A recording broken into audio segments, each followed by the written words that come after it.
तो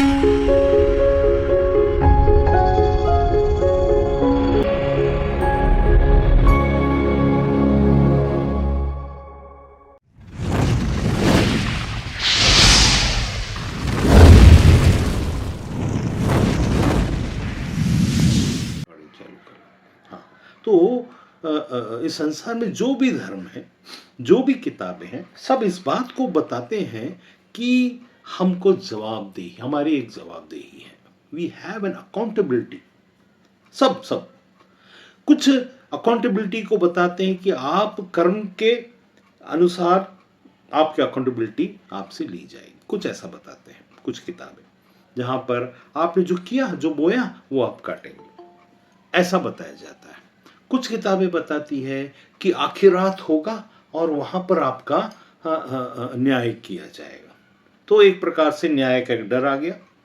इधर में एक चीज आ गया जहां पर बाकी किताबों में ये चीज आ गई कि भाई आपने जो पिछले जन्म में किया, इस जन्म में किया, अगले जन्म में करोगे, जो कुछ भी करोगे उसके अनुसार से आपको फल मिलेगा और उसका फॉर्मूला ये है और इस तरीके से काम करेगा, ऐसा करके बोला।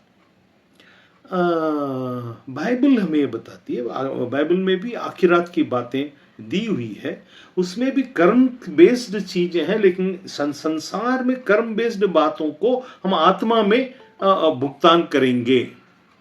मतलब बाइबल जो बताती है उसमें क्या है, संसार में जो कर्म बेस है उसका भुगतान हम आत्मा में करेंगे, ऐसा बताता है। लेकिन दूसरे धर्म ये बताता है कि आप फिर से जन्म लोगे और आपका जो बोया है, अभी जो आप भुगत रहे हो, वो इस आधार पर है कि आपने पहले क्या किया और वैसा आते हो और ऐसा करते हो। ठीक है, लेकिन आज मैं जिस बारे में बात करने जा रहा हूं वो कुछ और है। वो स्वयं अभी अगर इजराइल वाले आकर के हमसे बात करते हैं, आज भी इजराइल नामक चीज संसार में सबसे प्राइम इंपॉर्टेंट है। ठीक, तो परमेश्वर ने ऐसा रखा कि किसी भी देश का कहीं भी किधर भी जाओ, तुम इजराइल नामक देश से बच नहीं सकते। मतलब वो नाम आएगा ही आएगा। ये इस संसार में मान लो एक न्यूक्लियर बम को उठा करके इजराइल के ऊपर डाल दिया जाए तो भी इजराइल का नाम आएगा, पहली बात। अब दूसरी बात यह है, मेरे साथ निकाल लीजिए, मैं ना कुछ चीजों को बताऊंगा जिससे आपको क्या समझ में आएगा मालूम है? आपको यह समझ में आएगा कि कैसे वो परमेश्वर जो अपने आप को इजराइल का परमेश्वर कहता है, क्या वो सिर्फ इजराइल का है, यह समझ में आएगा पहली बात। क्यों पूरी दुनिया का है? क्या जिस परमेश्वर को हम यीशु नाम से जानते हैं वो असल में है कौन, और क्या हम उसकी सही दिशा की ओर बढ़ रहे हैं? क्या वो सर्वशक्तिमान सृष्टिकर्ता परमेश्वर है? यह समझ में आएगा। तीसरा, हम जिसको भी मानते या जानते हैं, क्या हमारा मानना जाना व्यर्थ तो नहीं हो जाएगा? ऐसा तो नहीं होगा कि फिर वो नाराज हो जाएंगे, ये नाराज हो जाएंगे, फिर ये नाराज हो जाएंगे, फिर आखिरी में हमको पता चला कि, क्योंकि अभी हाल ही में जस्ट अभी कुछ दिन पहले, कुछ सालों पहले एक रील आया जिसमें we have found the body of Jesus, ऐसा करके कहा गया। Very good. जबकि बाइबल ये बताती है कि यीशु पुनरुत्थित हुआ, फिर वो सबको दिखा, वो सब बातें बताती है। और इसके बारे में जिसके बारे में बाइबल हमें बताती है और जिसको हम मानते हैं, वो सब व्यर्थ हो जाएगा यदि ये बात सच हो जहां पर ये कहा जाए कि यीशु का बॉडी मिला। अब उस जमाने में डीएनए का टेस्ट तो होता नहीं था, ठीक, आज के जमाने में होता। तो किस आधार पर? पहली बात, एक आदमी, एक जन, एक जाति का हजारों लोगों का, हजारों मतलब लाखों करोड़ों लोगों का एक ही डीएनए निकलता है। ये बात ये नहीं बोल सकते कि क्योंकि जब तक कि आपको यूसुफ का सही ना मिले, फिर उसके बाद अगले का ना मिले, फिर उसके बाद अगले का ना मिले, तो हमारा विश्वास व्यर्थ हो सकता है, हमारा यीशु पर विश्वास करना फालतू हो सकता है। यदि कुछ बातें सही ना हो, बाइबल की बातें झूठी हो तो। ठीक, अब ये जो बाइबल का परमेश्वर है वो क्या बताना चाहता है, जिस विश्वास के आधार पर, क्योंकि देखिए अब हम उस दौर से गुजर रहे हैं जब हमें प्रकाशित वाक्य में लिखी हुई बातें, जो रेवलेशन का मतलब वो जो पहले पता नहीं था, उसके बाद रिवील किया गया परमेश्वर की ओर से। दानियल की कुछ बातें रिवील की गई जिस पर मुहर लगाई हुई है। परमेश्वर ने प्रकाशित वाक्य में लिखा कि 7 सील है, 7 मुहर लगा हुआ है, सील लगा हुआ है, वो एक एक करके टूटेगा और ये होगा और वो होगा, सारी बातें बताई। वैसे ही दानियल की किताब में जब दानियल को परमेश्वर ने अंतिम समय की बात को बताया, दानियल को जितना स्पष्ट बताया गया और जो इतना करेक्ट बताया गया वो किसी और को नहीं बताया गया। तो 2 बातें बताई गई। आज हम सिम्पसन्स के एपिसोड को देखकर हम आश्चर्य करते, वाह इनके पास, अरे इनके पास हमारे इंडिया में जो एस्ट्रोलॉजर हैं, जो एस्ट्रोनॉमर हैं, जो भविष्यवक्ता हैं, जो भविष्य मल्लिका है, इसमें वो बातें नहीं है जो सिम्पसन साधारण सा एक वीडियो में बता देता है। तो सोचो कि ऐसी कौन सी ऐसी बात होगी जो एकदम करेक्ट और एकदम एक्यूरेट निकल करके आती है। क्या सिम्पसन उन बातों से, जो बातें घट रही है, जो बातें घटने वाली थी वो बता चुका, और वो बातें घटी अभी आकर के, अभी जो बहुत सारी बातें। तो ये जो दुनिया है, यहाँ ज्ञान की कमी नहीं है, यहाँ होने वाली घटनाएं, हो रही घटनाएं, ये सब, लेकिन जब परमेश्वर कुछ चीजों को बताता है उसके पीछे में उसका मकसद होता है। परमेश्वर जब कोई बातें बताता है तो उसके पीछे उसका मकसद होता है कि वो अपने लोगों की, क्योंकि यीशु ने ये बातों को बताया, अपने चेलों को बताया, ये बातें मैं तुम्हें इसीलिए बताता हूं तो जब ये बातें होने लगे तो तुम्हें ये पता रहे कि मैंने ये बातें पहले ही तुम्हें बताई हैं। परमेश्वर का कोई भी बातों को बताने के पीछे में एक रीजन होता है, और उसमें लालच नामक चीज, अपनी भलाई की बातें या दूसरों की भलाई या किसी की भलाई की बातों से संबंधित बातें नहीं, वरन परमेश्वर जब कोई चीज को बताता है तो हमारा विश्वास उसके साथ में जुड़कर हम आत्मा की दुनिया में, अपनी आत्मा से संबंधित बातों में हम सही चल के जा रहे हैं कि नहीं, ये बातों के साथ क्लिंगिंग विद गॉड, मतलब परमेश्वर के साथ जुड़कर कैसे हम आगे बढ़ सकें, उसकी महत्वता को वहां पर बता रहा है। मतलब क्या हुआ कि इस संसार में आपका ऐसा होगा, बाबा वेंगा ने ऐसा बोला, और भविष्यवक्ता वहां पर बहुत सारे, नास्त्रडोमस ने ऐसा बोला, भविष्यवाणी में लिखा है ऐसा होगा, भारत ऐसा ऐसा होगा, उसके साथ ऐसा होगा, इसके साथ ऐसा होगा।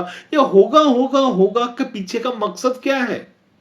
अभी मैं आपको अगर बताऊं, मैंने एक बार इंदौर में एक जया सिस्टर करके थी, अभी वो नहीं है ना, लेकिन उस समय में मैं अचानक उनके घर में था तो मैंने उनको एक बात बताया, सिस्टर एक काम करिए, आप अपना चेकअप कराइए, ठीक है, चेकअप कराइए। ऐसा बोलने के बाद क्या चेकअप कराना है, क्यों चेकअप कराना है, ऐसा करके उनके दिमाग में कोई उनको आया। लेकिन मैंने बताया कि आप जा करके अपना यूट्रस का चेकअप कराइए, आपको कैंसर का फर्स्ट सिम्टम आ रहा है, ऐसा करके मैंने बताया। अब वो गए, वो डॉक्टर का नाम भूल गया, है ना, वो साया जी करके एक है, वहाँ से थोड़ा सा लेफ्ट साइड करते हैं तो डॉक्टर का क्लिनिक आता है, उनका फैमिली डॉक्टर था, उनके पास गए, वो जाके चेकअप, क्यों चेकअप करा रहे, कोई ज़रूरत नहीं, ऐसा कुछ नहीं, नहीं किसी ने बोला है आप चेकअप कराओ, ठीक है। तो उन्होंने जाकर चेकअप कराया तो उनको पता चला कैंसर अभी शुरू हुआ है। मकसद क्या था? मकसद ये था वो बचे, ठीक। परमेश्वर कोई चीज को बताता है तो बचना एक पॉइंट है। अब बाकी लोग क्या करते हैं, क्योंकि यीशु ने जब बोला तो एक बात को हमको हमेशा याद रखना चाहिए, उसने कहा जब ये बातें होने लगे तुम मत घबराना। मकसद घबराने का नहीं, क्यों?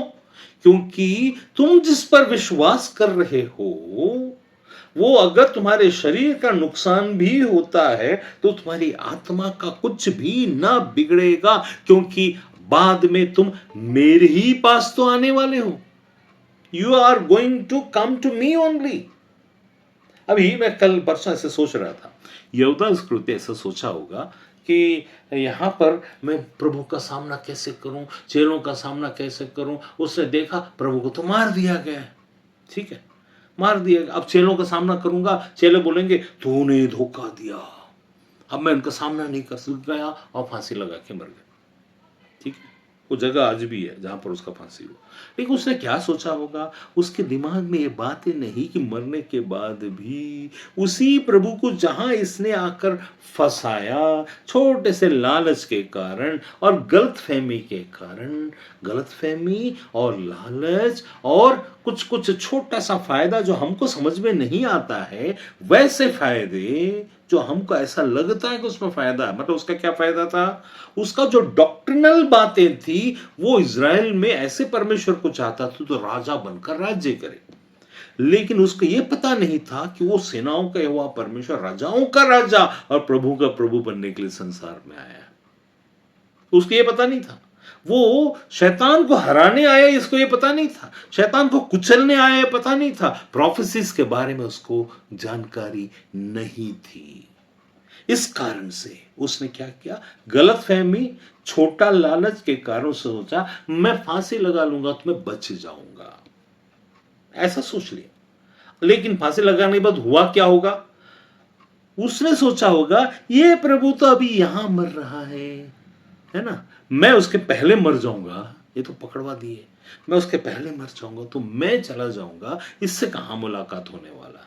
उसको पता नहीं था कि ये प्रभु पिता पुत्र पवित्र आत्मा जो त्रिएक परमेश्वर एक है, वही पुत्र जो शब्द परमेश्वर है उस संसार में आया है, लेकिन वही परमेश्वर वहां भी मौजूद है एक ही समय में। ये सब यहां पर था तो वहां पर खाली नहीं, वहां भी वही प्रभु को जाके मिलने वाला है, या वहीं पर उसको वहां जाने के बाद वहां की सच्चाई समझ में आने वाला है। अरे मूर्ख, तूने जिसको पकड़वाया है वो मैं ही हूं, दैट इज मी। उसको नहीं समझ में आया। ये गलतफहमी कई बार क्या करता है, धर्मों के लोगों को और विभाजन कर देता है।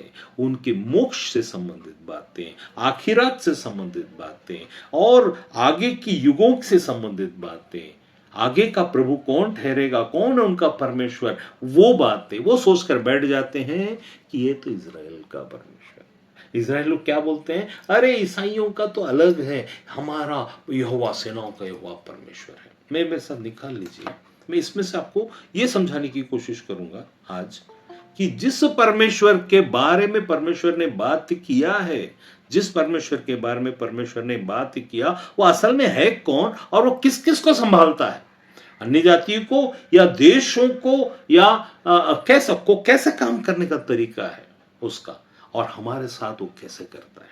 मेरे साथ निकाल ले, है ना,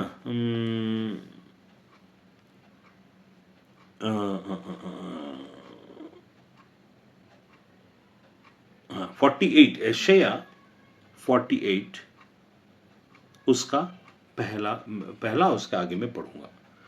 यशायाह 48 उसका पहले, हे पुराने नियम में है, हे याकूब के घराने। जब याकूब का घराना बोला जाता है इसका मतलब इज़राइल, ठीक। और क्या इज़राइल आज मौजूद नहीं?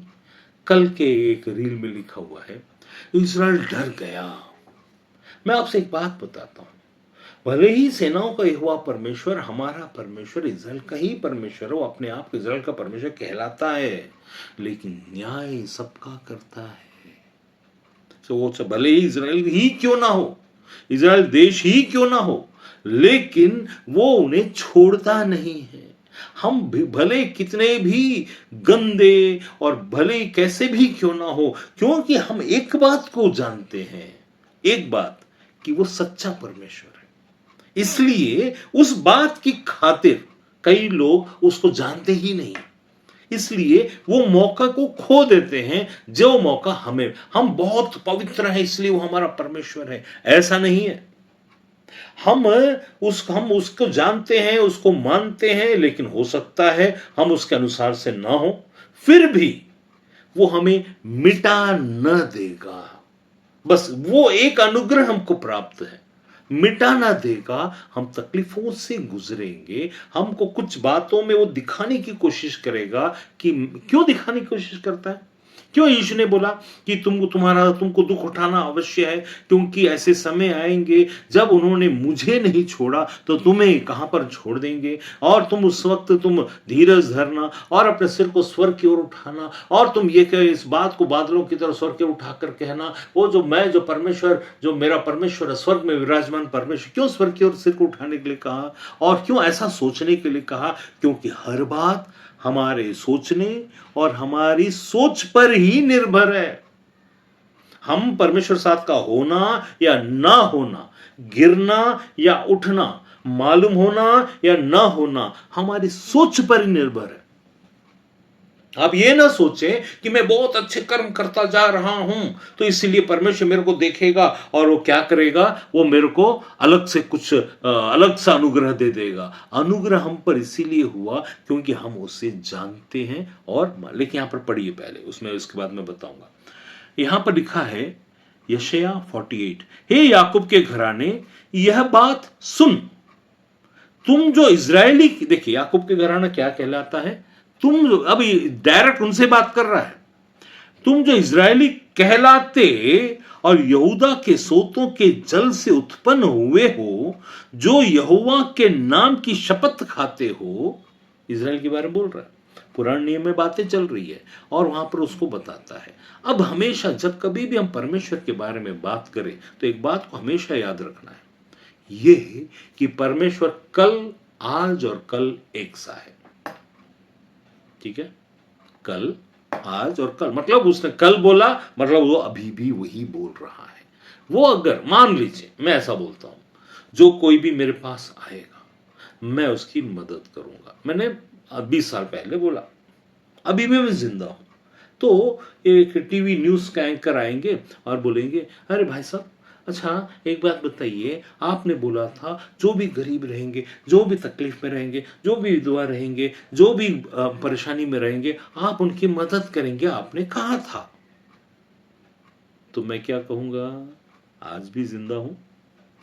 अगर मैं आज जिंदा हूं तो वो बात जो तब कही गई आज भी लागू होती है। अब मैं बदल गया, परमेश्वर बदल, उस टाइप का परमेश्वर कैसी बातों को बदलता है, जो इरादा करता है और जो निर्णय लेता है वो वहां पर न्याय के अनुसार बदलता है, लेकिन उसका फाउंडेशनल थिंग्स कभी नहीं बदलती। चीजों को गुस्सा किया और अब गुस्सा नहीं कर रहा है, ये बदलता है। इसको बदलना, इसको नेचर नहीं बोलते, इसको न्याय बोलते हैं। वो हर एक तरीके से अलग अलग छोटे छोटे तरीकों से न्याय करता है। हाँ, ये आपको ना थोड़ा सा इस संदर्भ में लेके आऊंगा, पहले आप इसको विस्तार से ये समझना है कि परमेश्वर काम हमारा जो देश के साथ करता है, परमेश्वर कौन है और हमारे साथ कैसे करने वाला, हम उसमें आएंगे। यहां पर बोलता है, हे याकूब के घराने यह बात सुन, तुम जो इजरायली कहलाते और यहूदा के सोतों से जल में से उत्पन्न हुए हो, जो यहोवा के नाम की शपथ खाता हूं, मैं यहोवा के नाम की शपथ खाता हूं, मैं lord, I just take the oath in the name of my lord. ऐसा तुम शपथ करो, तुम किसकी शपथ कर रहे हो? और इजराइल के परमेश्वर की चर्चा तो करते हो, परंतु सच्चाई और धर्म से नहीं करते। अब ये लोग कौन है? ये लोग इजराइल का परमेश्वर ने इनको चुना, इनके देश को चुना। ठीक है, ये लोग कौन है? ये यहूदा के घराने हैं जो इजरायली कहलाते हैं, यहूदा के सोतों से के जल से उत्पन्न हुए हैं। यहूदा मतलब वो जो या उस समय में जो यहूदा का जो वंश जो चला था, जिसमें चौथा भाई था, उसके संबंधित वहां याकूब, उस जो उसका पिता था, उसके बाद जो यहूदा निकला, यूसुफ जिसमें हम कहानियां पढ़ते हैं, उससे संबंधित। और यहोवा के नाम की शपथ खाते, मतलब कौन खा सकता है? यहोवा की, जिसके साथ संबंध हो। ठीक है, इजराइल के परमेश्वर की चर्चा करते हैं, वे यहूदी लोग इजराइल के परमेश्वर की चर्चा करते हैं।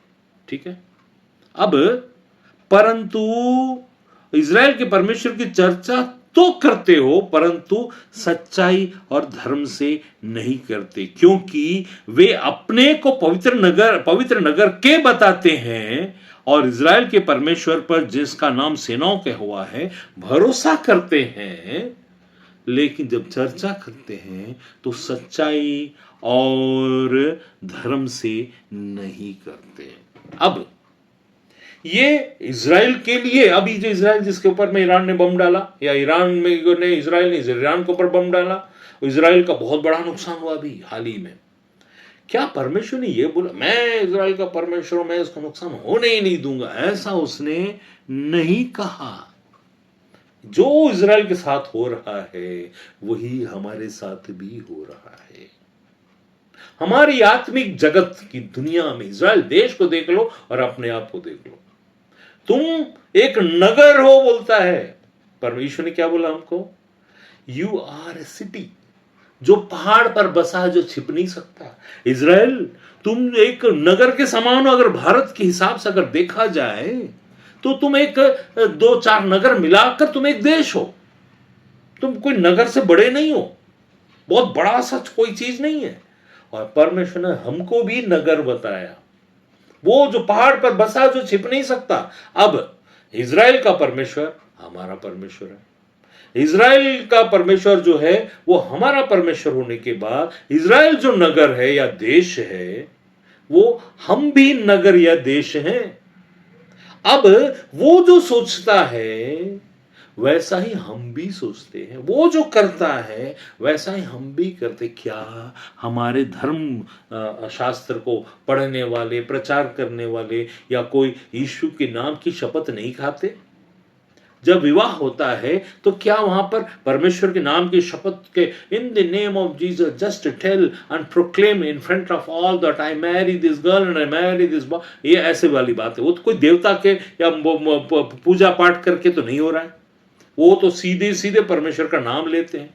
और वो किसका परमेश्वर है, किसके नाम से वो कहलाता है? इज़राइल का परमेश्वर, सेनाओं की। क्योंकि आखिर में देखिए, फिर से मैं पढ़ता हूं, ध्यान से सुनिए, this is directly connected with us. हम जब परमेश्वर ने इज़राइल के बारे में कहा है, यीशु ने जब कहा है, तो वो हमको भी उसी दुख से देखता है जो हम करते हैं। हम कोई उसमें से वो नहीं है कि हम उसमें से बाहर निकले हुए हैं। We are also the city, same उसकी जैसा, कोई अंतर नहीं है उसमें। जब हम इज़राइल के लिए प्रार्थना करो तो सबसे पहले तुम अपने गुण को सुधारो और अपने आप को देखो। क्या हम वो नहीं करते जो इज़राइली लोग कर रहे हैं? अभी यहां पर तो यीशु का आना और उनके इंतजार है, यीशु का आना तो हुआ नहीं था। अब देखिए यहां पर क्या बोलता है, हे याकूब के घराने, यह बात सुन, तुम जो इज़राइली कहलाते, मतलब मैं यशायाह का 48 पढ़ रहा हूं। हे याकूब के घराने, यह बात सुन, तुम जो इज़राइली कहलाते और यहूदा के सोतों के जल से उत्पन्न हुए। Direct there is an denotation that is being told over here directly to those people through this verse. यशायाह इस बात को वहां पर बोल रहा है। क्या बोल रहा है? क्या बोल रहा है? यशायाह ये बोल रहा है कि नोआ सिस्टर, नोआ ब्रदर वॉइस, थैंक यू। तो उनके घर में छोटी सी है गुड़िया है, वो बहुत बदमाश है, कुछ न कुछ करती रहती है। हाँ, तो अभी यहां पर ये है कि इज़राइल के परमेश्वर को चर्चा तो करते हो। अब यीशु ने क्या बोला मालूम है? वो लोग सब जो आराधना करते हैं आत्मा और सच्चाई से। बोला यीशु ने, क्या बोला? केवल वे जो परमेश्वर की आराधना करते हैं आत्मा और सच्चाई से। ये जो चर्चा करना है ये आराधना ही है। ये जो बात सोचना है ये आराधना ही है। ये जो डॉक्ट्रिनल चीजें हम सोचते हैं ऐसा विश्वास नहीं करेंगे, हम ऐसा करेंगे, परमेश्वर तो वही है ना। आपका सोचना आपका विश्वास है। आप कितने हल्के में लेते हो, उतना आप अपनी आत्मा को आप अपने हाथ से न्याय में लेके जाते हो। आपका न्याय कोई दूसरा परमेश्वर आकर के, इसलिए परमेश्वर बोला मैं वहां पर न्याय में मैं तुम्हारा न्याय ना करूंगा, लेकिन वो वचन जो तुम कहते हो वही तुम्हारा न्याय करेगा। कैसे बोल दिया वो चीज? वहां पर कोई परमेश्वर बैठ हाँ तुमने ऐसा गलती किया, तुमने ऐसा गलती किया, गलतियों की बात ही नहीं होने वाली है। वहां पर हमने क्या बोला, हमने क्या सोचा, हमने क्या चर्चा की, हमने क्या बात किया, वो आने वाली है। गलती की बातें वहां पर ऐसा हो जाएगा वैसा हो जाएगा वाली बातें नहीं आने वाली है। वहां क्या आने वाली है? वो बात जो हम चर्चा करते हैं चर्च के अंदर में, डिकन्स और बिशप्स और लोग मिलकर जो चर्चा करते हैं। पिछले बार मैंने बताया था आपको कि क्या हुआ था उस समय में जब लोगों ने हमारा विरोध किया, और जितने लोगों ने विरोध किया उन सबका हाल यहां पर बहुत सारे लोग वो जानते हैं। They are no more in their posts, क्योंकि उनको नहीं मालूम कि ये जो सेनाओं के हुआ परमेश्वर है वो त्वरित त्वरित तुरंत न्याय करता है। विद इन सेकेंड्स ऐसा ऐसा ऐसा तुरंत न्याय करता है। लेकिन उसका न्याय किस आधार पर होता है? और देखो तूने गलती किया, अरे तुम्हारी बातें ही, तुम कितने जिंदा परमेश्वर के सामने जाने से हमको डरना क्यों चाहिए? क्योंकि उसकी बातें त्वरित है। कुछ जगह है, कुछ अभिषेक है, कुछ बातें हैं जहां पर चीजें एलोंगेट नहीं होंगी।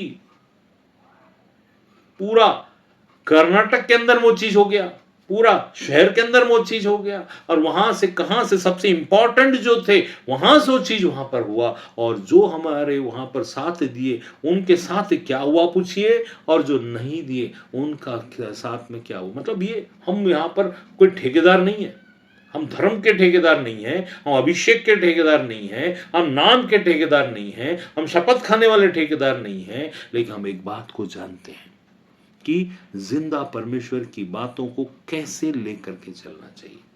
क्या हमसे गलतियां नहीं होंगी? बिल्कुल होंगी, बिल्कुल होंगी, लेकिन चीजें बदल जाएंगी। एंड गॉड विल शो, मतलब वो इंगित करेगा, वो बताएगा, वो वहां पर दिखाएगा कि चीजें ऐसी होती है। जब वहां पर एक मतलब एक पास्टर जो हमारे साथ में जुड़कर वहां पर काम करते हैं, उन्होंने मुझसे एक बार पूछा ऐसा, उन्होंने बोला ना आपको मैं कभी भी कुछ भी बोलता हूँ ये ऐसा हो गया अब वैसा हो गया, आप टेंशन ही नहीं लेते, आप हंसते हो। मैं बहुत चीजों में बहुत गुस्सा करता हूँ, बहुत काव काव काव काव काव काव काव बहुत चलता है, लेकिन इन चीजों में जहां पर परमेश्वर के इन्वॉल्वमेंट की बात, जहां मनुष्य के निर्णय और मनुष्य की बातें हैं, वहां पर तो मैं गुस्सा करता हूं। लेकिन जहां परमेश्वर के इन्वॉल्वमेंट और परमेश्वर के निर्णय और सब कुछ उसके हाथ में सौंपा जाता है, उन बातों में हमें हंसना चाहिए। मैंने हंसा, जब मेरे से कहा गया ऐसा बोला उन्होंने, मैं बोला अच्छा ऐसा है क्या, कोई बात नहीं कोई बात नहीं। फिर उसके बाद बोला हाँ अच्छा कोई बात नहीं, अच्छा कोई और दूसरा कुछ कर ले। अरे नहीं होगा तो आदम और हव्वा का क्या हुआ, उनको तो एक मैदान में शादी, हम तो वहां कर लेंगे, ऐसी कोई बड़ी बात नहीं है। We have to come to that point where we should not get offended. आज तब भी नहीं, आज भी। लेकिन हम परमेश्वर का काम करता हुआ देख रहे हैं। यहां पर लिखा है क्योंकि वे अपने को पवित्र नगर के बताते हैं। ये जो इजराइल के लोग हैं अपने आप क्या, हम तो पवित्र नगर के लोग हैं, वी आर इजराइट्स। आज उनका घमंड का विषय क्या है?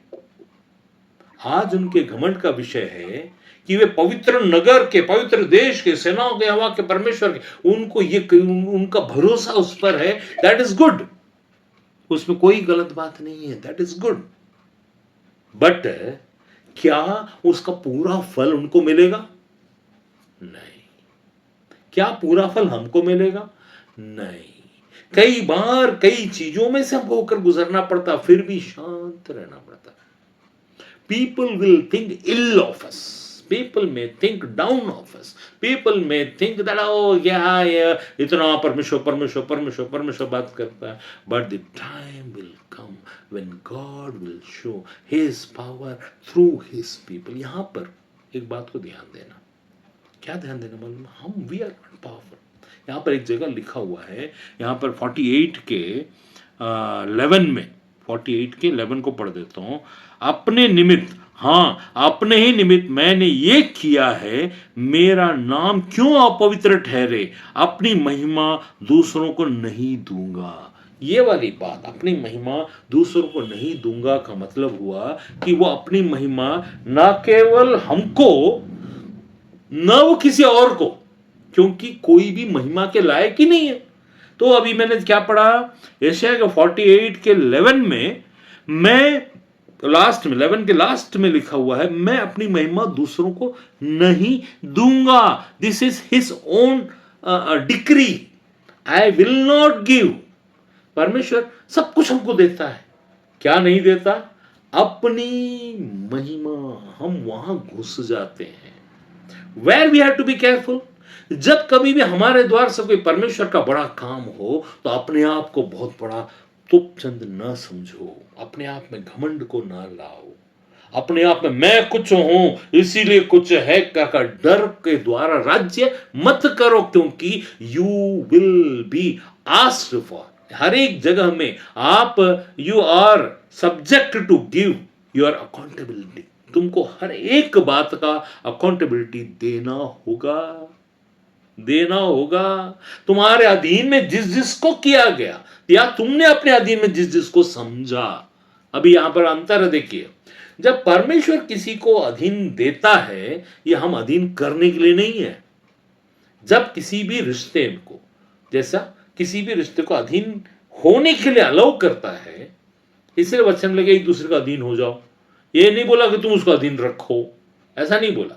तो मतलब जहां कहीं भी परमेश्वर इन्वॉल्व होता है, और भाई बहन हो या पति पत्नी हो या बच्चे माता पिता हो बच्चे हो, यहां पर अधीन होने की बातें हैं। अधीन माता पिता किसी को अधीन कर, मैं क्या करता हूं मालूम है, मैंने सीखा इन चीजों को और मैंने समझा कि तुम किसी को अधीन करो ही मत, समझाओ उस हद तक जहां तक कि वो उस अधीनता को, अधीन होने की बातों के कारण से जो जीवन और आशीष मिलना है उसको प्राप्त करें। ठीक है, अब मैं एसी को चालू नहीं रखा हूं क्योंकि थोड़ा सा आवाज आता है ना, तो थोड़ा सा पसीना आएगा, तो चिंता मत कर, मैं वो कुछ मेहनत नहीं कर रहा हूं, सब दरवाजा सब बंद है तो इसीलिए पसीने आ रहे हैं। तो मैं बहुत मेहनत का काम नहीं कर रहा है, मेरा आदत है बहुत पसीना आना, तो टेंशन ना ले। अब यहां पर क्या है कि अधीन तब तक समझाओ, ऐसा समझाओ मानो कि उनको समझ में आ जाए कि भैया हमको अधीन रहना बेहतर है। अगर समझ में ना आए तो फिर अपनी समझ को ही बंद कर दो और उसके बाद चुप हो जाओ, चुपचाप रहो, क्योंकि अब अगला कदम परमेश्वर उठाएगा। उसमें जीवन की हानि भी होती है, उसमें आशीष की हानि होती है, उसमें अभिषेक की हानि होती है, उसमें उपस्थिति प्रेजेंस की हानि होती है, उसमें बड़े बड़े चीजों की हानि भी हो सकती है। There are so many types of things that can happen and that is for a long period, that can be for eternity also. Eternal life में तो असर नहीं पड़ेगा, लेकिन एटर्निटी में असर पड़ेगा। अब इटर्नल लाइफ और एटर्निटी का अंतर क्या हुआ? इटर्नल लाइफ का मतलब है कि आप बचा तो लिए जाओगे, लेकिन एटर्निटी में आपकी जो पदवी है, आपका जो जो जो जो जो जो चीजें आपको आपके लिए नियुक्त परमेश्वर ने रखा है, उन बातों में आप वंचित हो सकते हो, मुकुट से वंचित हो सकते हो। कई मुकुट हैं, उसमें से कुछ मुकुट से वंचित हो सकते हो, कुछ पदवी से वंचित हो सकते हो, तुमको पता नहीं। और यहां तक कि शरीर में हम रहते हुए भी हम अपने जीवन से वंचित हो सकते हैं। एक बार की बात है, यही किताबों में, भविष्यवक्ता की किताब में एक भविष्यवक्ता था और अपने पास में एक व्यक्ति को खड़ा था, उसको एलिया ने बोला एक काम कर, मुझे मार। उसका एक डिसाइपल साथ में, हे प्रभु, मतलब प्रभु मतलब वहां पर मास्टर को बोलते हैं, hey oh master, I can not do this to you, मैं कैसे मार सकता हूँ? No no no no, it is not possible. There are certain will of God which seems to be something else, but actually it is the will of God that has to be fulfilled. अब वो जब एलिया ने बोला तो क्या करना था उस व्यक्ति को? उस व्यक्ति को उस चीज को मान लेना चाहिए। उसको तुरंत उसको निकाल के एक हथियार से मारना था ताकि उसको चोट लगे, क्योंकि उसी रास्ते से राजा गुजरने वाला था और एलिया एक चीज को प्रेजेंट करने वाला, there is a presentation that एलिया वांटेड टू डू, तो प्रेजेंट करना था। तो वो व्यक्ति जो साथ में खड़ा था, कई बार हमारा क्या बोलना चाहिए उसको, कई बार हमारी diplomacy, we tend to be diplomatic, कई बार हमारा डिप्लोमेसी सच्चाई को सही रीति से प्रकट न करना या परमेश्वर की बातों को न समझने के कारण या दूसरे तरीके से समझने के कारण अपने आप को बहुत हम्बल दिखाने की कोशिश करना, मैं बहुत अच्छा हूं बताने की कोशिश करना जरूरी नहीं है। केवल परमेश्वर को यह मालूम होना चाहिए कि आप कितने अच्छे हैं। संसार के लोग आपके बारे में क्या सोचते हैं उससे कोई फर्क नहीं पड़ता। What people are going to think about, don't think about that. Just think what God is going to think about you. ये गुण पैदा करना है। हो सकता है आप संसार की नजर में कुछ समय के लिए आप बहुत ही बुरे दिख रहे हो, कोई बात नहीं, और सब कलीसिया के लोग, चर्च के लोग, समाज के लोग, धर्म के लोग और इन लोग, अरे ये तो ऐसी, ये तो वैसी, सोचने दो। Is this the same that God is also thinking? तो बदल जाओ। And if it is not, और आपको ये यकीन है कि परमेश्वर जो चीज बोल रहा है आपको समझ में आ रहा है, तो चीजें वहां पर उसे होने दो। एलिया जब नबी ने कहा, उससे भविष्यवक्ता ने कहा, उसने नहीं मारा, उसने अपने आप को निकाला, अपने आप को चोट पहुंचाया और उससे कहा तू थोड़ी दूर जाएगा और भालू तुझे खा जाएगा। थोड़ी दूर जाने का मतलब he spared some time to him, he gave some time to him. वो वहां से वहां तक आधा घंटा लगा होगा, आधा घंटा ही उसकी जिंदगी थी।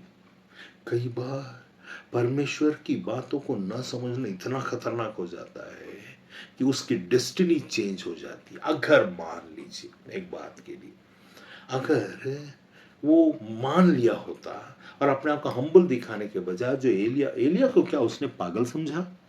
जब कभी परमेश्वर की बातें, परमेश्वर की आत्मा कोई बात को कहे तो हमें उसे छोटा, ओछा, अरे नहीं मालूम, इनको क्या पता, ये न सोचे, क्योंकि यही आपकी परीक्षा है। यही आपकी परीक्षा है। अब वहां पर क्या हुआ, वो गया थोड़ी दूर और भालू आया और उसे खा लिया, मतलब वो मरा लिटरली। देयर आर अंजाम ऐसे हैं। परमेश्वर की आत्मा, परमेश्वर के अभिषेक और परमेश्वर की बातें साधारण नहीं। We write our destiny by ourselves when we are aligned with God. हमारा परमेश्वर नहीं लिखने वाला। परमेश्वर भी क्या बोलता है, मैंने तुम्हारा डेस्टिनी लिख के रखा है, नहीं बोलता। तुमको पूरा मौका देता है कि तुम अपने हाथ से अपने किस्मत को बनाओ या बिगाड़ो। जब वो बातें, और हम वैसे लोगों में से हैं जो छिप नहीं सकते और पहाड़ पर है, तो हमको कितने सावधान होने चाहिए। कई कई चीजें ऐसी होती है, कई चीजें, जैसे जब मरियम मगदलीनी यीशु को जब वर्शिप करने के लिए आई, यहूदा की किताब में लिखा कोई मनुष्य को वर्शिप नहीं करना है, सच है। बट जब वहां पर वर्शिप करने के लिए आई तो तू, जब लोग बोले ये कैसी है, देख ये कौन है, जब उसने बोला जा तेरे पाप क्षमा, इसको पापों को क्षमा करने को तो केवल परमेश्वर कर सकता है, ये आदमी कैसे कर रहा है? They are not having the discerning of the spirit. उनके पास डिजर्निंग है ही नहीं, उन्होंने डिजर्निंग किया ही नहीं, उन्होंने गलत ही समझा। ये कैसे, जो इजराइल के उस समय के लोग में से कुछ, देखिए परमेश्वर ने 12 चेलों को चुना। क्यों चुना मालूम है? हर ट्राइब में से एक को चुन लिया, एक को, सिर्फ उतने बड़े ट्राइब में से, 12 ट्राइब है, 12 लोग, 12 चेलों को चुना। This is the understanding that we should know, कि कल को जाकर इजराइल ये ना कहे हम में से तो कोई तुझ पर विश्वास नहीं किया, तो हम दंड के भागीदार क्यों होंगे।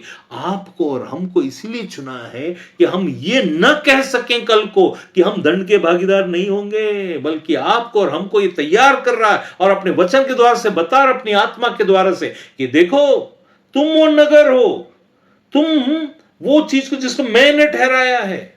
You are being appointed by whom? By whom? 17 वचन पढ़ लेते हैं।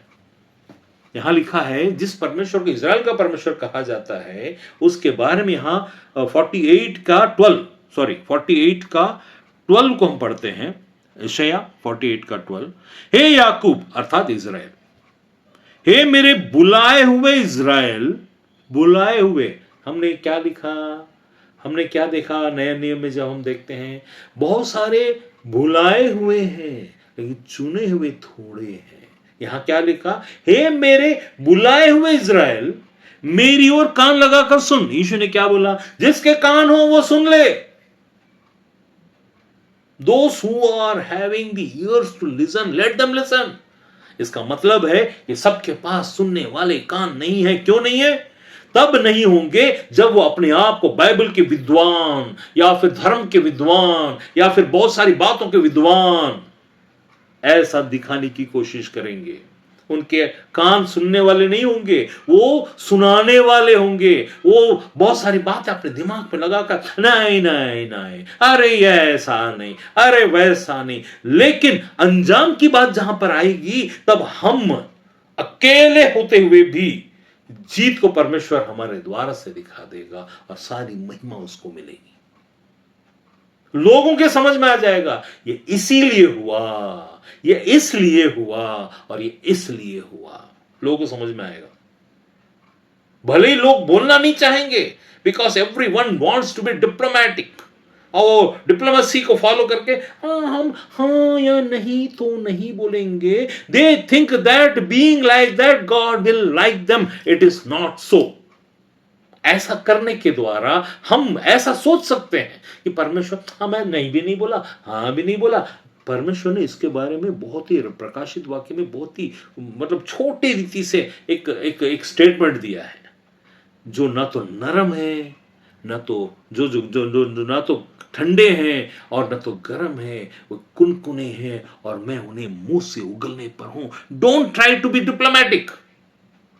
डिप्लोमेसी काम नहीं आने वाला। और आप जिस परमेश्वर को जानते हो, जो इज़राइल का और सेनाओं का यहोवा परमेश्वर है, उसके बारे में वो बोलता है। आप यहां पर 12 में पढ़ने वाले हैं। वो कौन है? हे याकूब, हे मेरे बुलाए हुए इज़राइल, मेरी ओर कान लगाकर सुन। क्या सुन? आप इज़राइल, आप जो बुलाए हुए हो, आप कान लगाकर सुनो। मैं सुनूं? क्या सुनूं? मैं वही हूं। है? कौन है? मैं वही हूं। वही मतलब मैं ही आदि, मैं ही अंत हूं। मैं ही आदि, मैं ही अंत हूं। निश्चय मेरी ही हाथों ने पृथ्वी की नींव डाली और मेरे ही दाहिने हाथ ने आकाश फैलाया। जब मैं उनको बुलाता हूं तो वे एकमात्र एक साथ उपस्थित हो। जब वो आकाश को बुलाता एक साथ उपस्थित हो जाते हैं। हम जिस परमेश्वर को जानते हैं वो पृथ्वी की नींव को डालने वाला परमेश्वर है और अपने मुंह से हमारे नाम ले बुलाया, मुझे बुलाया, मेरे नाम से मुझे बुलाया, बुलाया मुझे बुलाया, असीम प्रेम से मुझे बुलाया।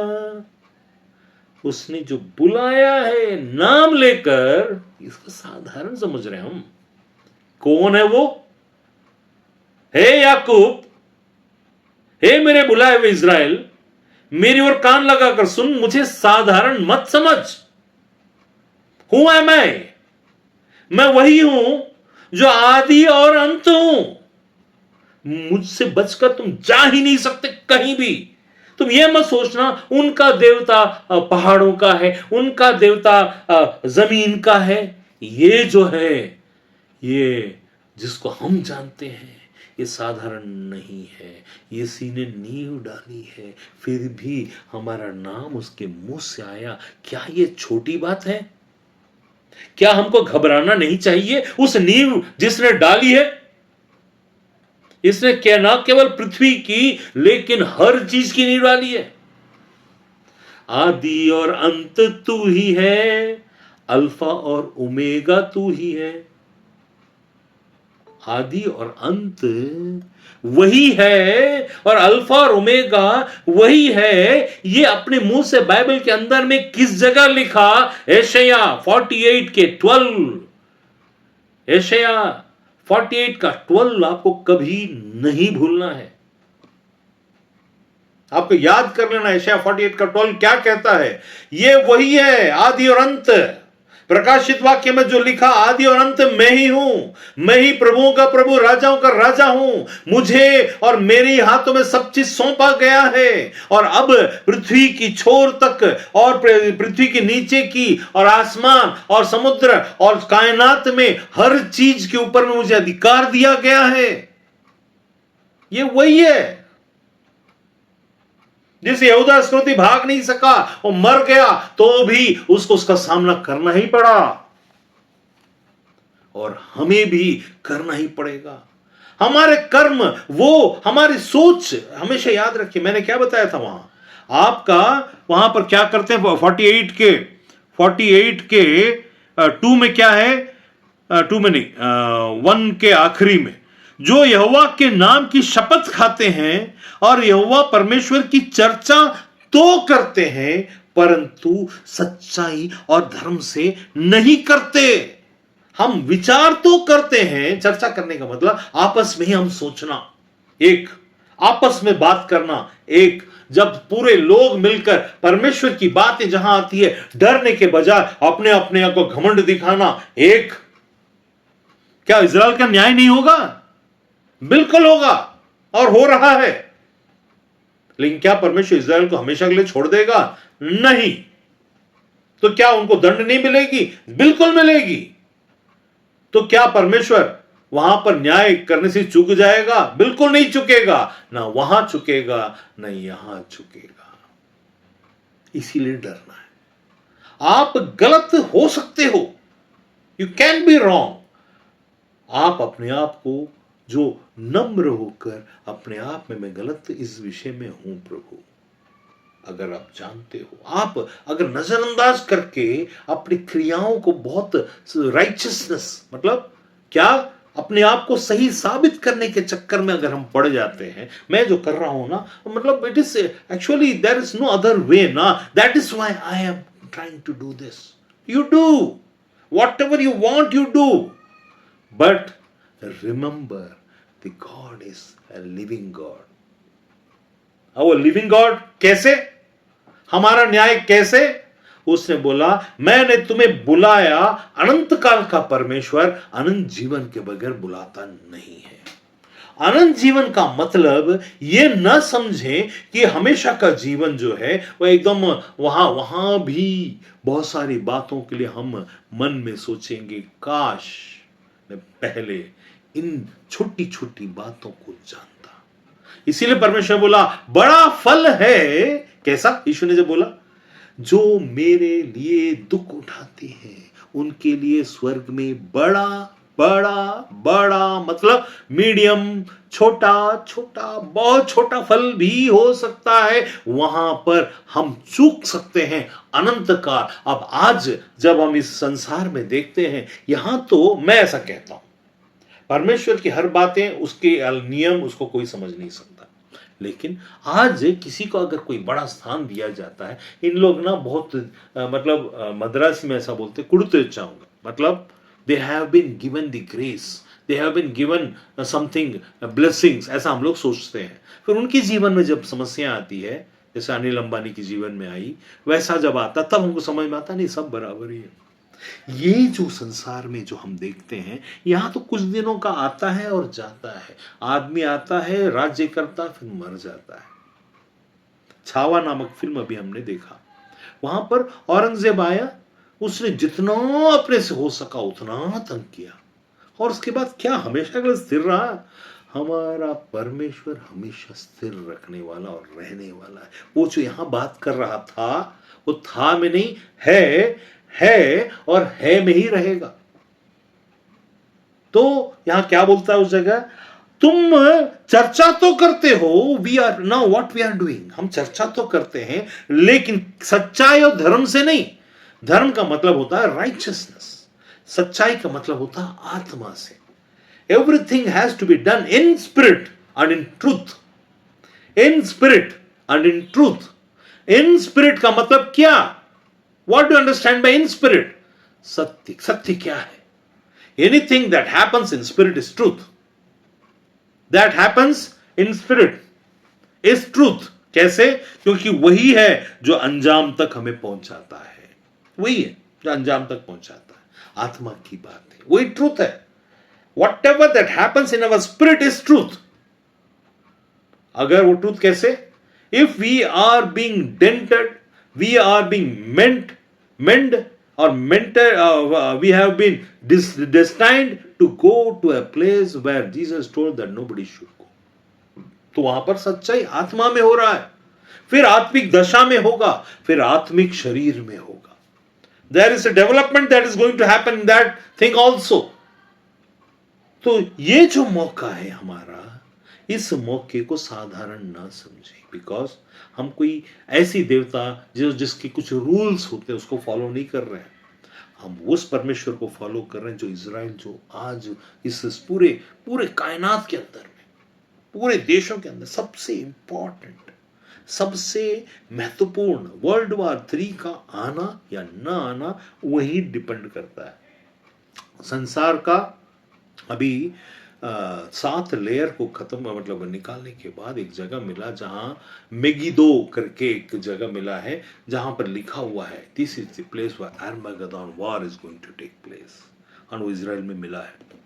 वो साधारण सी बात है नहीं. हमारे 2000 साल पुराने शिष्यों ने उस जगह को बनाकर वहां पर रोमन्स हो या उसी की भाषा में, रोमियो भाषा में लिखा हुआ है ना. तो रोमन्स की भाषा में, तो वहां पर वो चीज वहां पर नियुक्त है. तो इजराइल के बगैर संसार में कुछ भी पत्ता नहीं हिलने वाला. इसका मतलब ये नहीं को सबको कंट्रोल करके बहुत बड़ा राजा बन के बैठा है. It will be a state और अ सिटी और a country that will turn the destination of this world. Not the destination, sorry, क्या बोलते हैं उसको, डेस्टिनी ऑफ दिस वर्ल्ड. किस्मत, फेट, सब देशों का फेट को बदलने वाली सामर्थ वही दी गई है और वही चीज हमारे पास भी है. We are also having the spirit of God which has, वो दुनिया को नहीं पता. This world doesn't know that we are. मतलब किसी ने बोला, किसी से पूछा क्यों परमेश्वर से बात करते हो. अगर आप मुझसे पूछेंगे आप परमेश्वर से बात करते हो, पर एक काम कर, कल रवि सॉलमन तो उठ जा और तू वहां जा. और ये परमेश्वर ऐसा बात नहीं करता. परमेश्वर कैसा बात करता है? The fear of God will start erupting into our hearts. That is where God is speaking. सबसे इंपॉर्टेंट क्या है? परमेश्वर को आत्मा और सच्चाई में. इसको छोड़ के इस संसार में आप पूरे संसार को जीत लो. एंटी क्राइस्ट आएगा पर संसार को जीता हुआ सा दिखाएगा, कोई फायदा ही नहीं है. इसका मतलब हम चुप बैठ जाएं ना. आपके द्वारा से भी बहुत सारी बातें होने को है. Do your responsibility, be in the responsibility and fulfill the responsibility in the kingdom also, because according to that only you are going to be given the rewards. ये आपके लिए जरूरी है. आप अब बताइए, एक भिखारी के बारे में यीशु ने बोला, एक कहानी बताया. तो लाजर नामक एक भिखारी था और एक धनवान था करके. उसके कौन से कर्म ने उसको वहां पर पहुंचाया और धनवान को नहीं पहुंचाया? क्या धनवान ने, भिखारी वहां पर, अभी आप सोच कर देखिए, भिखारी वहां उसके घर के सामने सारी जिंदगी खाना खाते खाते खाते बूढ़ा होकर मर गया एक दिन. प्रॉब्लम क्या था वहां? प्रॉब्लम ये था कि वो धनवान का ही खाना खा रहा था. धनवान ही उसको कई चीजों का, किसी भिखारी को दे दो, किसी भिखारी को दे दो, किसी को दो, उसी का खाना खाते खाते वो भिखारी मरा. बट उसने कभी भी, भिखारी ने उसको क्या नहीं किया, उस धनवान को तुच्छ न जाना. इसने क्या किया? इसने कभी उसको जाना ही नहीं. न जानना क्या पाप है? ना. बट वो पूरे उस हमारे काम करने के तरीके को दिखाता है कि हम किसे इंपॉर्टेंस देते हैं. वो रिच मैन हमेशा अपने पैसे के बारे में सोचना बुरी बात नहीं, रिच मैन होना बुरी बात नहीं, भिखारी होने से ही वहां पहुंचा ऐसा नहीं है। अगर उस जगह में और दो भिखारी होते तो दो नरक पहुंचते, एक स्वर्ग पहुंचता। उसके पीछे का रीजन ये होगा कि इसने अपने मन में कभी भी श्राप और ये इतना लालच और ये इतना अमीर है, मैं इतना गरीब क्यों हूं करके उसने कभी नहीं सोचा। उसके अंदर में मेरे को भी उसके जैसा अमीर बनना है, नहीं सोचा। मतलब उसने अपने, उसका हाथ पैर नहीं थे, होगा हाथ पैर नहीं होगा तभी तो काम नहीं कर पा रहा था, इसलिए भिखारी था। तो उसने जो डेस्टिनी उसको मिला है उसमें रहकर अनंत काल के जीवन को प्राप्त करने वाली बातों को उसने पूरा किया। तो क्या हुआ यहां पर? उसका सोच। और वहां क्या हुआ? उसका खाना ही खा रहा परमेश्वर के पास। अरे प्रभु ये क्या कर रहा तू? हाँ, मेरे ही तो खाना, मैं जो कमाता था जो करता था, मैं रिचमैन था, तो वो भिखारी को मेरे ही खाना तो जाता था ना। ऐसा करके वो बोल सकता था, लेकिन ऐसा कोई काम का नहीं आने वाला। उसको सिर्फ एक बात को सोचना था। जब भी वो बाहर निकलता था, एक भिखारी यहां पर है। उसको कभी उसने बोला चला, कभी उसने कहा सोचा उसके बारे में? नहीं सोचा। सोचना धर्म और सच्चाई के जैसा है। थॉट प्रोसेस को साधारण ना समझे। What ever you think against और टूवर्ड्स, दोनों बहुत मायने रखते हैं। जब आप किसी को रिजेक्ट करते हो तो आपकी सोच है जो ये बताती है कि ये मेरे लायक नहीं, अरे वो मेरे लायक नहीं। इस संसार में ऐसा कोई नहीं जो आपके लायक ना हो, कोई भी नहीं। लेकिन किसके साथ जाना किसके साथ नहीं जाना यह आपका निर्णय है। आप उसके बारे में चिंता ना करें, लेकिन किसी को तुच्छ न जाने। Don't hate because of what they are, ये सोच नहीं आना चाहिए। You appreciate, you think good of them. उसका कहने का मतलब, इसका मतलब है कि आप दुश्मनों से जाकर दोस्ती कर लो। दुश्मन से दोस्ती करने की जरूरत नहीं, दुश्मनों को दुश्मनी मत समझो। आप दुश्मनी यहां मत रखो। मैंने क्या बताया? मेरे से जो कोई भी विरोध किए हैं या करते हैं, दे आर नॉट आवर दुश्मन। जो भी किए, क्योंकि अंजाम ऊपर से आता है, लेकिन परमेश्वर अपनी महिमा किसी को नहीं देता। यहां अगर वो उस चीज को अगर हमने अपने ऊपर ले लिया, इसका मतलब क्या होगा? इसका मतलब होगा कि हमने दुश्मनी की, परमेश्वर की महिमा को चुराया। We will be the greatest thief. अगर हम आत्मा की दुनिया के लोग हैं, आत्मा में परमेश्वर ने हमें बुलाया है, आत्मा की दुनिया में प्लेस किया है। याकूब की पत्री में लिखा हुआ है, you have been placed in heavenly places, into the heavenly throne. तुम आत्मिक जगत में ठहराए गए हो। तुम याजक और भविष्यवक्ता और याजक बनाकर तुम याजकों का समाज हो। यू आर दी प्रीस्टहुड का, आपका सोसाइटी, आपका समाज है। We all are having, because we have got the intention and know the will of God. परमेश्वर का विल क्या है? कई लोग ऐसा पूछते हैं, अच्छा इस विषय में परमेश्वर का विल क्या है? ऐसा नहीं पूछना। पर इस विषय में या उस विषय में परमेश्वर के विल के बारे में नहीं होता। अगर मान लीजिए परमेश्वर सन्मुख में जाता हूं, प्रभु मैं इस लड़के से शादी करना चाहता हूं, आपका क्या विल है? ये जो पूछते हैं ना, they are actually not knowing how to ask God, what to ask God. वो परमेश्वर से आपका सोचना क्या है इसके बारे में, उसके बारे में। हम अपने एक्सपीरियंस के आधार पर कुछ सोचकर बता सकते हैं, and that can B 99% right, but that doesn't mean that is the will of God. हम परमेश्वर की सोचने के तरीके को लेकर सोचते हैं अपनी जिंदगी में। ये जो इजराइल लोग क्या कर रहे हैं, आज भी क्या कर रहे हैं, वो वहां का कैसा भ्रष्टता हो रहा है, क्या हो रहा है, उसके बारे में हम तो नहीं बात करेंगे। लेकिन वो इजराइल आज भी बना हुआ है जो मिट चुका था इतिहास से। जो खत्म हो चुका था, एक ऐसा देश जो एक दिन में तैयार होगा, मैं उसे खूंटे से उठाकर उसको तैयार करूंगा, फिर वो उसे कभी मिटने न दूंगा, ये उसका वादा को कई बार हमारे साथ परमेश्वर ने एक चीज कहा, मैं तुम्हें अंत तक ना छोड़ूंगा, मैं तुम्हारे साथ बना रहूंगा। ये जो डिस्क्लेमेटरी जो चीजें परमेश्वर ने हमें दी हैं, इसका नाजायज फायदा उठाना ही अधर्म और सच्चाई के साथ धर्म, सच्चाई और धर्म के साथ चर्चा न करना बोला जाता है। क्या बोलते हैं वे? तो कहते हैं 48 के 1 में कि उनके परमेश्वर के नाम की शपथ खाते हैं, यीशु नाम को हम लोग लेते हैं, उन लोग जो शपथ खाते हैं हम लेते हैं, और गॉड